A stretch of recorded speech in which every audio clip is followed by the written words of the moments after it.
Hi everyone, welcome to today's video. So today I want to go back to the electoral map and talk about that in recent days polling has really begun to kind of like break out for Joe Biden. He has the biggest popular vote lead he's had throughout this whole election. He's also starting to really expand his lead on the electoral map as well on a lot of polls and polling averages. So I want to go to the electoral map and I kind of want to just show you any possible scenarios for how President Trump still may be able to win on election day, because it's looking very, very tough right now and very hard to find a scenario for Trump to win if nothing changes. Because I'll show you this is all these states that are marked as toss-ups right now. President Trump is losing in the polls and pretty much all of these in the polling averages, except for really Iowa and in some polls Ohio. Now, there have been polls in Florida that show the president up, but in most of the averages, President Trump is losing in most of these states. So I want to do this video that shows you, even though the polls do show up massively for Joe Biden, are there scenarios for President Trump to win and get to 270 electoral votes he needs to win? And I would say yes, but it's not going to be easy. So President Trump starts at 163 safe or likely electoral votes in my book, and Joe Biden starts at 212 safe or likely electoral votes. So Joe Biden starts off with the advantage. And however, that we can factor in some likely state or some lean states at this time. I think right now President Trump is favored and leaned in Iowa and Ohio. I think President Trump will probably win there. Ohio and Iowa might even be likely, to be honest. It'll be closer, but I think they could probably win those by at least 5 points. So President Trump will get those. However, Joe Biden, I think, is favored to win Nevada at this time. The question is it a likely margin? Is it a safe margin? That's the real question. Um, I think Nevada could be 5, could be 4.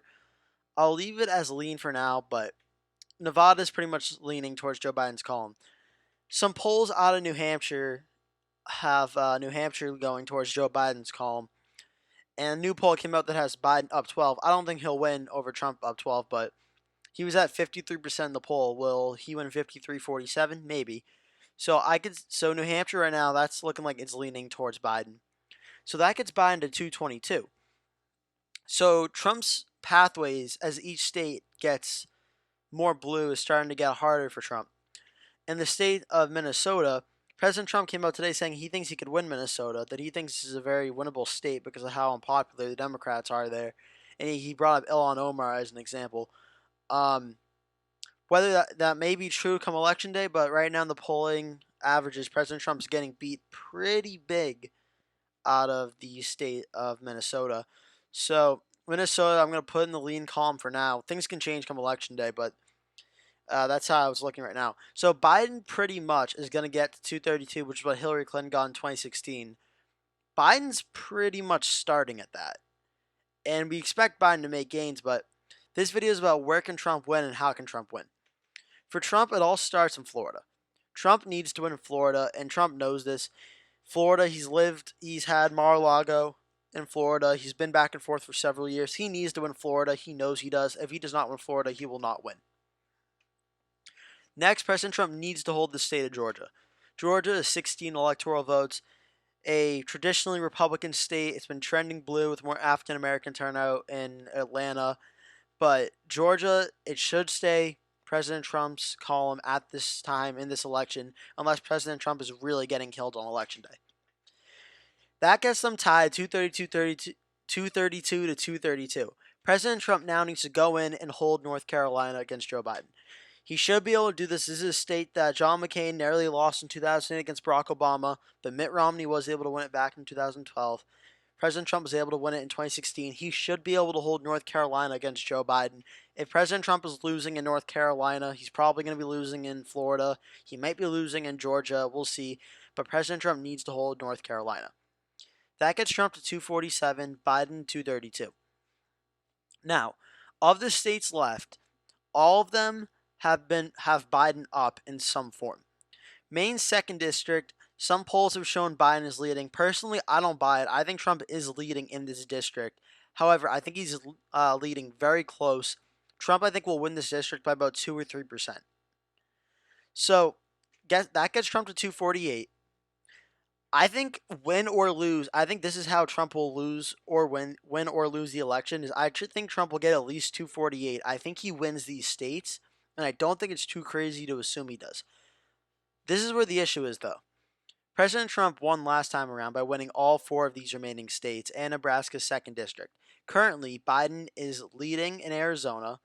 He's leading in Wisconsin, leading in Michigan, and leading in Pennsylvania and Nebraska's second district. Biden's leading in all of those right now. And for Trump, that's not good news because Trump needs to, in my opinion, Trump needs to hold Arizona. Arizona, of these four states, is the most, that's Alaska, sorry, is the most Republican historically of those four states. President Trump needs to hold Arizona because by holding Arizona, that at least gives him a closer shot at winning. Now, the next one, I think Nebraska's second district is really important for Trump to hold on to. President Trump needs to hold on to that district because that's the difference between an 11-point margin and a 10-point margin for getting to 270. To put it in sports terms, it's like in football. Say you get a touchdown, you're up by say you're up by 5. Do you go for 2 so you're up by a touchdown, or do you just go for the extra point? Well, you're only up by 6. The person can score a touchdown and win. So if you get this second district, Trump is, if he loses it, he's down by 11, which means Wisconsin, the most Republican of these three states, he won't be able to win with that. He'd only tie. By getting the second district, if he gets Wisconsin, he technically wins. So President Trump needs to prioritize getting the second district, and we've seen that in money being spent in TV ads, Trump is putting some time and money into this district because he knows he needs to hold the Nebraska second district to have a chance to win without having to worry about the Rust Belt states. Now, what I mean by not worrying about the Rust Belt states is President Trump won last time around by flipping these three states. And Joe Biden, everyone kind of knew Joe Biden should be performing better than Hillary Clinton did in these states, and he is. But he's outperforming Hillary Clinton by a lot, at least according to the polls. And this is most notable in Biden's birth state of Pennsylvania. Pennsylvania is going to Joe Biden at this time, unless an election day miracle happens. And it kind of sucks for President Trump because President Trump won Pennsylvania, I think, by the most votes out of the state of Pennsylvania as any of the three other states by percentage. So President Trump, it's easier for him to win Pennsylvania based on the more Republican DNA of the state.